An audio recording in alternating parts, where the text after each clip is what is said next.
เอาพอสบายดีเจ้าของบ้านนั่นนะเมื่อนี้มาเยี่ยมยามที่ว่าไอ้พ่ออยู่หลักเสาเอ็ดโอ้บ้านเพิ่นบ้านสวนเพิ่นนี่คักหลายได้แน่นมีเบิดมีน้องปลาเลี้ยงเป็ดเลี้ยงไก่อีกนะอย่างเบิ่งของน้ำกันแต่พ่อนี่เพิ่นก็มาแต่อเมริกามาสร้างครอบครัวอยู่นี่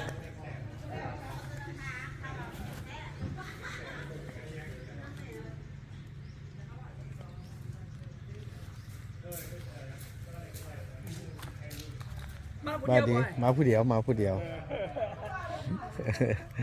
สบายดีนี่แหละโอ้คักหลายมาอยู่ไปสิแล้วข่อยหันแม่นไว้นี่นานี่ก็แม่นไว้นี่แม่แล้วนี่แม่ปู่พูดแล้วมีแต่พี่น้องแน่น่ะอันนั้นก็ร้านแม่นว่ะโอ้แล้วมาอยู่โอ้คักแล้วจะมาอยู่จังซี่น้องใหญ่อยู่พุ่นแม่นว่ะดินนี่ตะแก้ทางเขาเฮือนหลังสีฟ้าพุ่นดินทางมา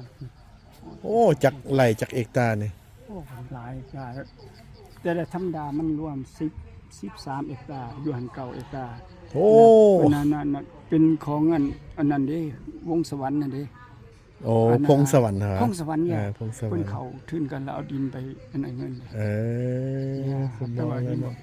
ต้นเฮายังบ่ทันใจต้องตัวนี้เป็นมีขอบท้องและตัวไปเอาคนอยู่นี่13เอกตาป๊าดโถ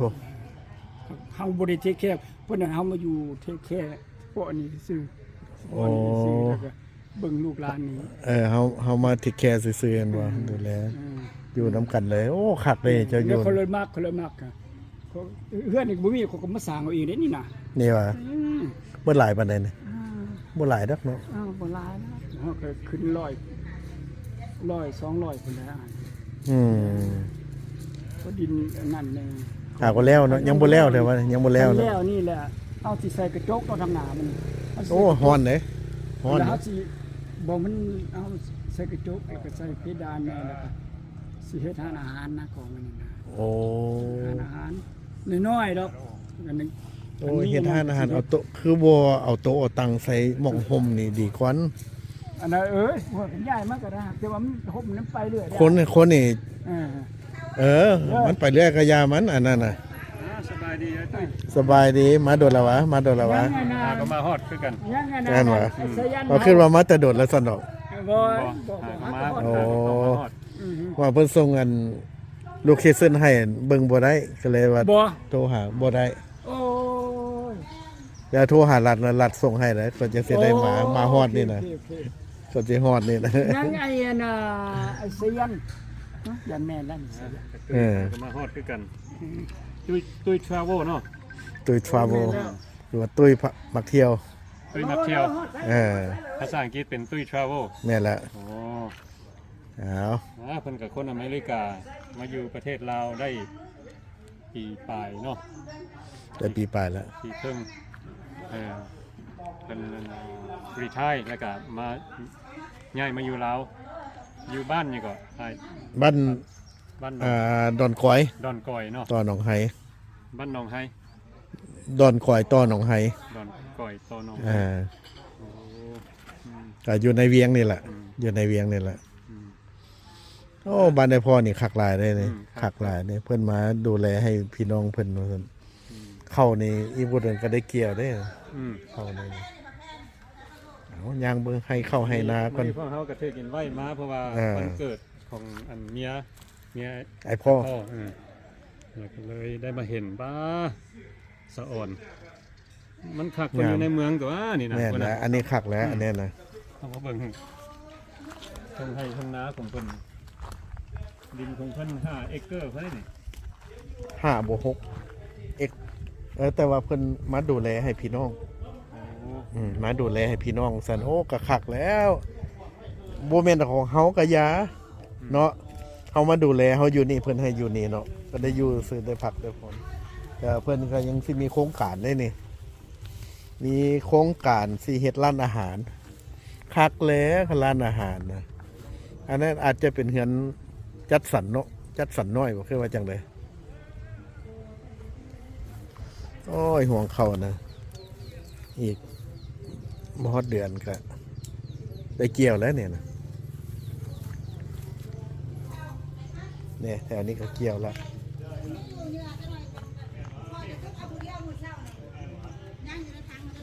ฝากนี่เกี่ยวแล้ว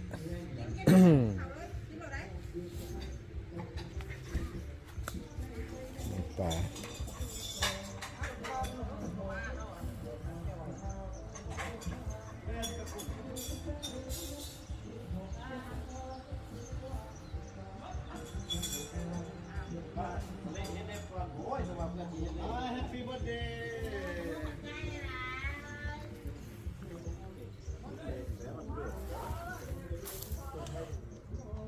มีห่วงเขา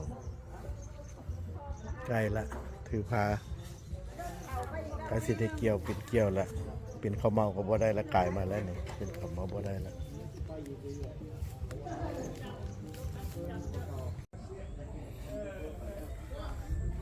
เอาบรรยากาศยามแรง ที่พาทุกคน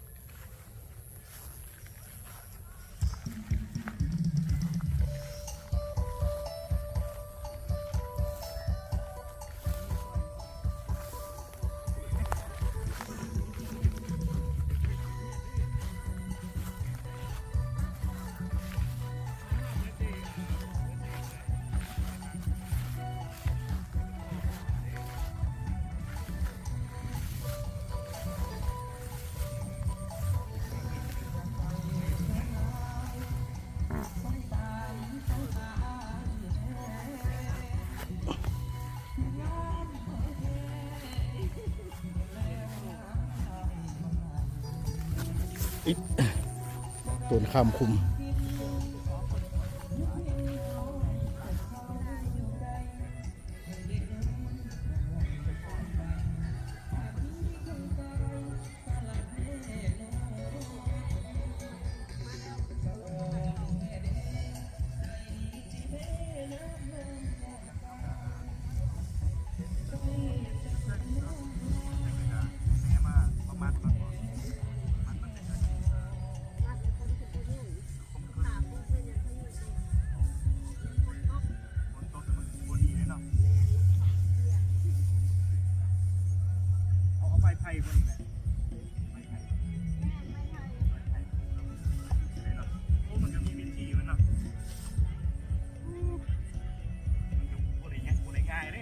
แคมกำลังสัมภาษณ์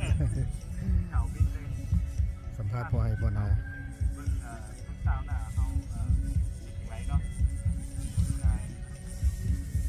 กำลังเก็บหมัด อันนี้แม่เขาเอาจิ้มไว้บนจานตัวแม่ตัวเครื่องเขามันบริษัทบริษัทเขาโอเคก็หน่อยเหยียบอะไรพี่น้องฉันก็เหยียบเลยว่าโอ้ยใส่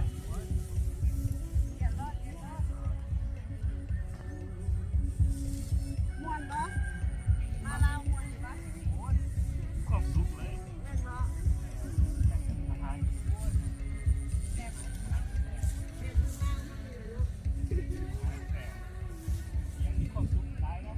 ใส่ใจกับโบราณครับเอาลูกตามเป็นมากคุ้มค่าพี่น้องไปมากไทยมาโอ้ก็มีหลายคนไทย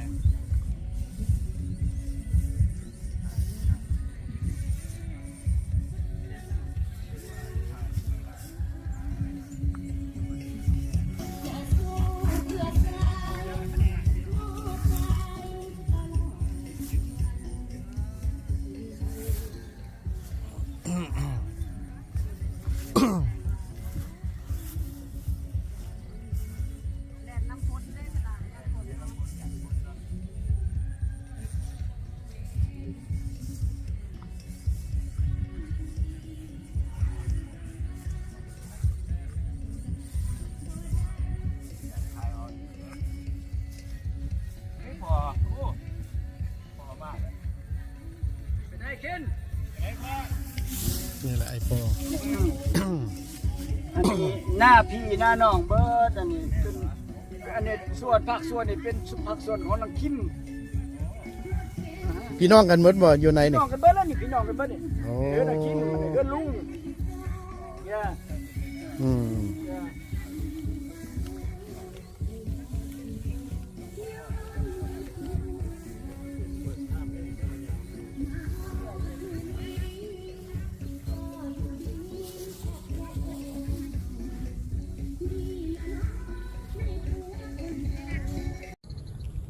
เอา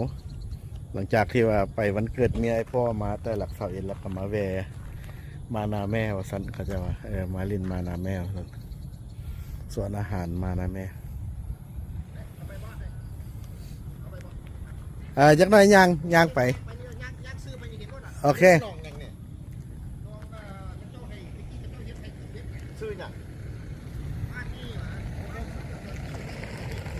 ตัวนี้เป็นหนองป่าพระเจ้าเฮ็ดให้ตึกเบ็ดได้ไปเฮ็ด10 เบ็ดเท่านั้นมาจ้างตึกเบ็ดเหมือนตึกละจ้างตึกเบ็ดโอ้บักคักเลยนี่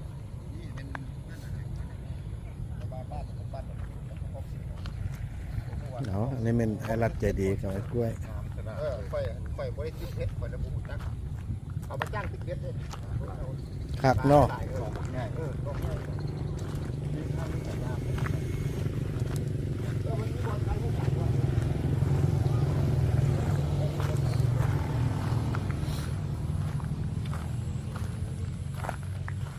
มานาแม่เนี่ยเขาจะปลูกเข่าเด้อกับเลี้ยงป่าอยู่ลุมนี่ส่วนอาหารตัวนี้อยู่โดนติ้ว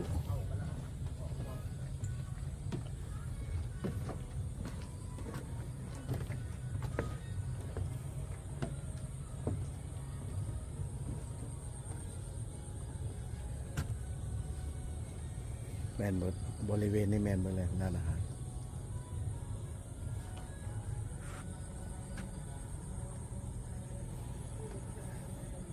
ตัวนั้นอาจจะแม่นเฮือนหรือว่าเถียงนาค่ะเจ้าเฮ็ดให้เฮ็ดนาอยู่ฝากนั่น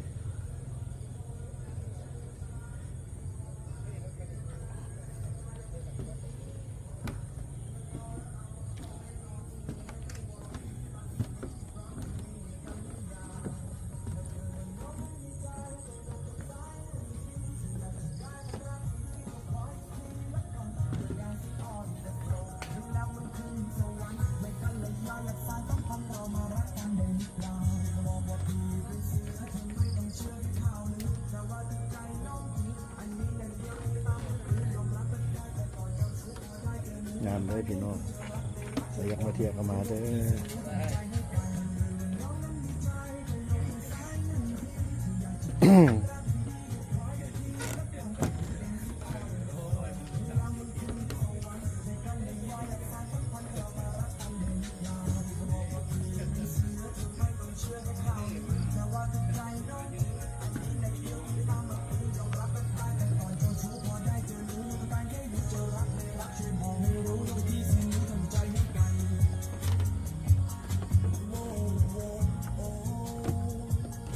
สบายดี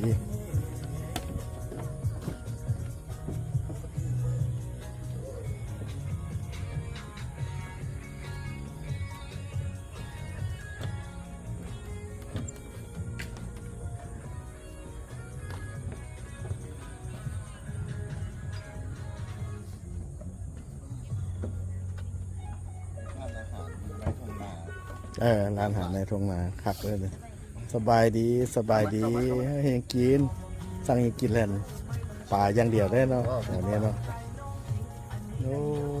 จอกมาดิ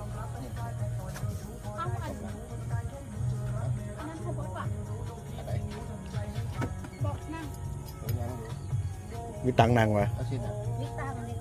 ตังนางเหรอวะ พวกมีก็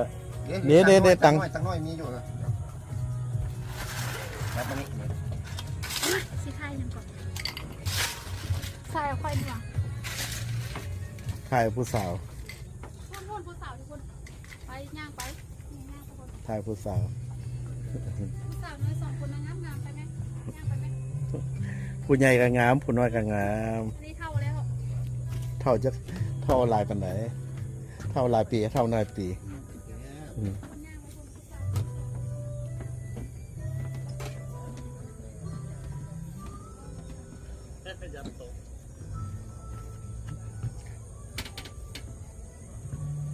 ขึ้นไปบ่ถึงหมด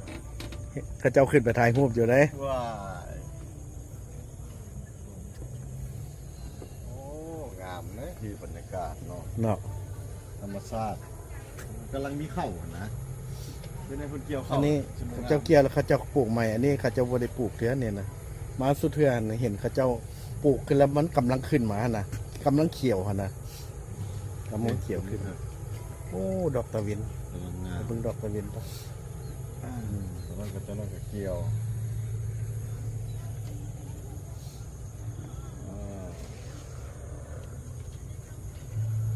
ดอนติ้วอ่ะซื้ออยู่เนี่ย ดีมากครับ โอ้ ไอ้รัดใจดีเด้อใจดีแท้ๆสมซื่อสมเสียงนะไอ้รัดเนี่ยแต่อย่างพุ่นเบิ่งดอกตะเวน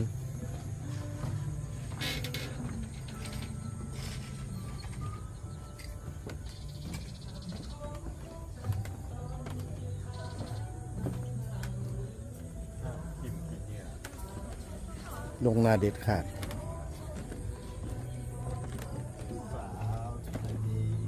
สบายดีแซ่บบอ แซ่บหลายแซ่บหลายเออคนเวียงจันทน์เองข่าวไว้แหละดอกเรียกว่าดอกปลอมเนี่ยโอ้ดอกปลอมพี่น้องจำมันก่อนสัมพันธ์ก่อนปลอมกันคือขนาดเลย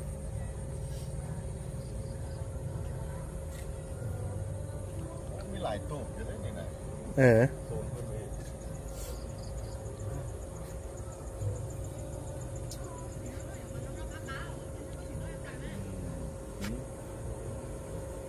มีดอกใหญ่บนนี้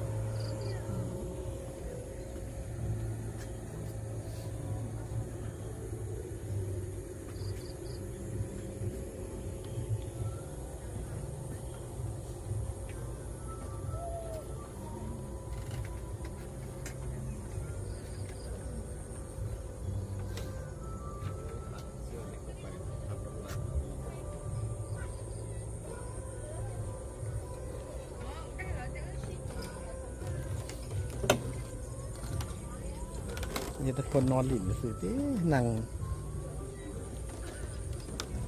อยู่ลาวก็มีฮาโลวีนเนาะ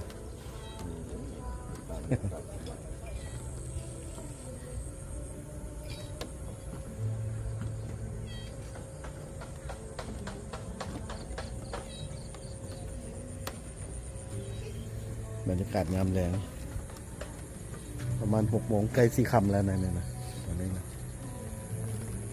อยู่เมืองลาวก็มีฮาโลวีนคือกันเด้อเด็กเขาจะมาคือกัน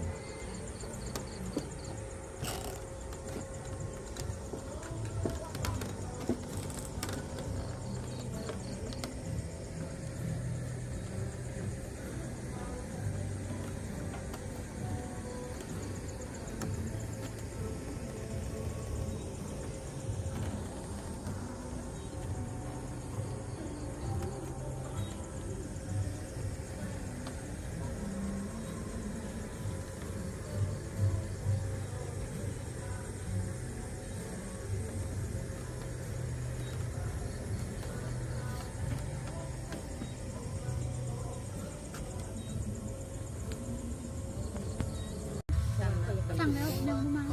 ก็สั่งมาน้ำกันนะก็สั่งเมื่อกี้มาประมาณน้ำกันนะ พันปลาอย่างนี้อาหารบ้านๆเมี่ยง อันนี้ตำหลวงพระบางตำหลวง ตำหลวง พ พ ระ ระ บาง บางน้อยอันนี้ตำหลวงพระบางแต่ว่าอยู่เวียงจันทน์เลย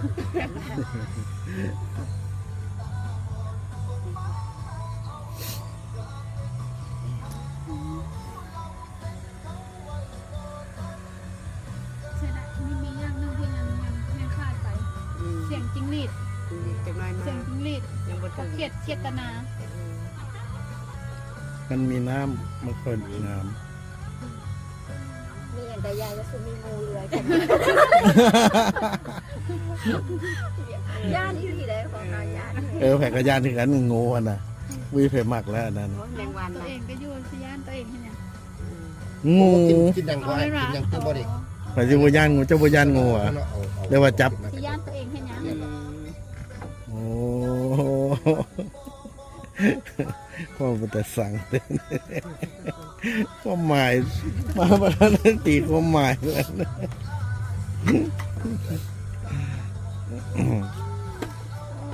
ขอบใจ ไปอยู่ไทยแล้วเก่งเลยนะ คือเก่าเขาแล้วคนผู้เก่าเนาะ ใส่กระเปียน งามกว่าเก่า เอาแกงเดียวเอามาทำกันให้เดี๋ยว ที่เบิดเนาะ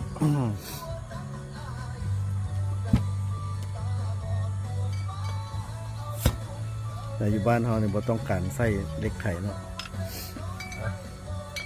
มือ มันไหว เอาขวดไข่ขวด เสียนแล้วนี่คุณเนี่ย กระบวนการเสีย เอาขวดไข่ขวดแล้วก็ มากินมา แล้ว กิ ก็ นมา เป็นแคว มากินมันต้องเฮ็ดได้ ยกเด้อให้เด้อเอามานี่ตัดจอกเด้อ นาวจอกน้ำเพิ่นก่อน สบายดีทุกคนแข็งแรงทุกคน เจ๊แหงทุกคน สุขภาพแข็งแรงทุกคนสบายดีทุกคนมันสะดุดวันหนึ่งแข็ง แห้งหมดวะ